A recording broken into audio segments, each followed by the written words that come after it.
Olá, esta apresentação integra-se nas atividades da UFCD de Noções Básicas de Anatomia.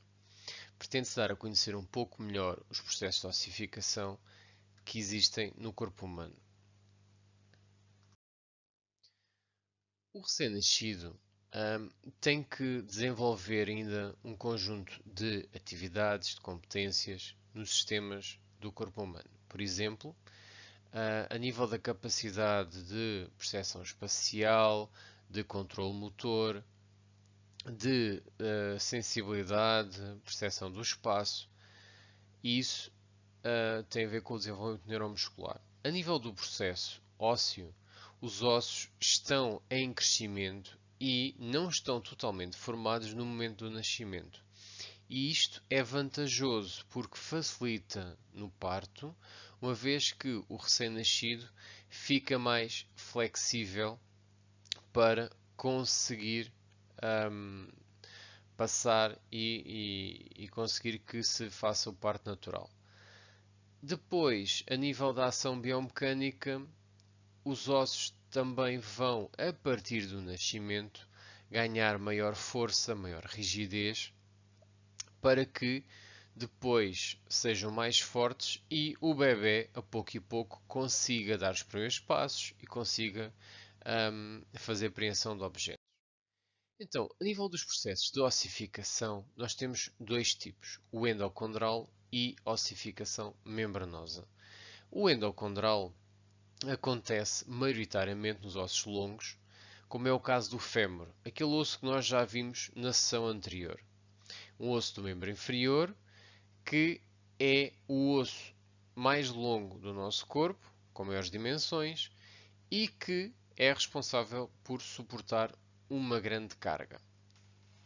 Então, hum, este osso é composto por uma diáfise, duas epífises, e no seu processo de desenvolvimento, primeiro temos um molde, uma estrutura que é feita em cartilagem, e depois disso, essa estrutura é pouco e pouco preenchida por osso.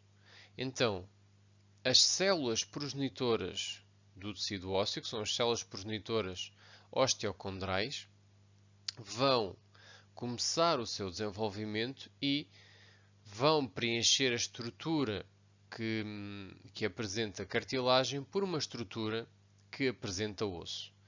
E então, a pouco e pouco, vai-se formando osso nesse molde, a cartilagem sai e fica apenas a estrutura óssea. Na ossificação membranosa, nós temos um centro de ossificação, que é uma estrutura mais ou menos arredondada em que existem células progenitoras de tecido ósseo e que vão desenvolver o osso, principalmente no crânio. Então, os ossos do crânio, como vimos na última aula alguns exemplos, que são o occipital, o frontal ou parietal, são desenvolvidos por este processo. E nesta sessão vamos incidir especificamente sobre a ossificação membranosa.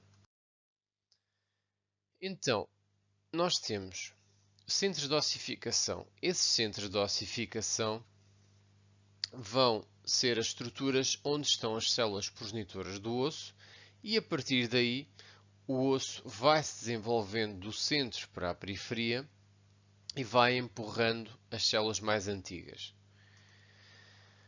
E na zona mais afastada do centro de ossificação existem as fontanelas. São umas estruturas de um tecido bastante mole que estão presentes no momento do nascimento, ou seja, o crânio não está totalmente solidificado, para permitir a passagem da cabeça da criança e facilitar o parto. Então, essas estruturas, essas fontanelas, vão fechando a pouco e pouco, conforme o osso é desenvolvido, e quando termina o processo de ossificação, ou seja, o osso de um centro de ossificação se une com o osso do outro centro de ossificação, nós temos a criação de uma sutura. A sutura é esse fecho e cria-se uma articulação que não tem movimento.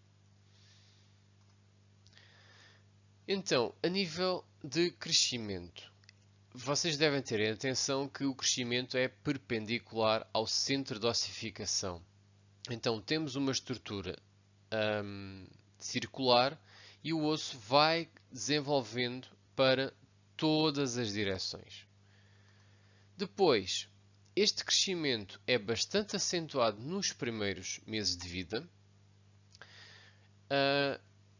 e vai terminar mais ou menos a partir do primeiro ano do primeiro ano e meio de vida, segundo ano de vida.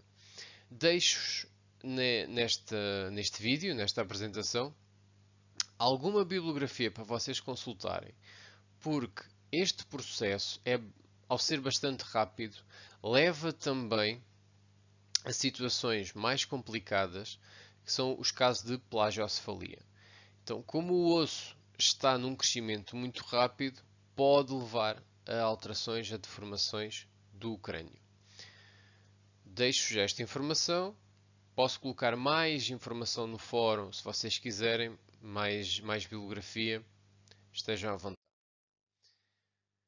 Então, a primeira bibliografia que vos deixo tem a ver com a plagiocefalia.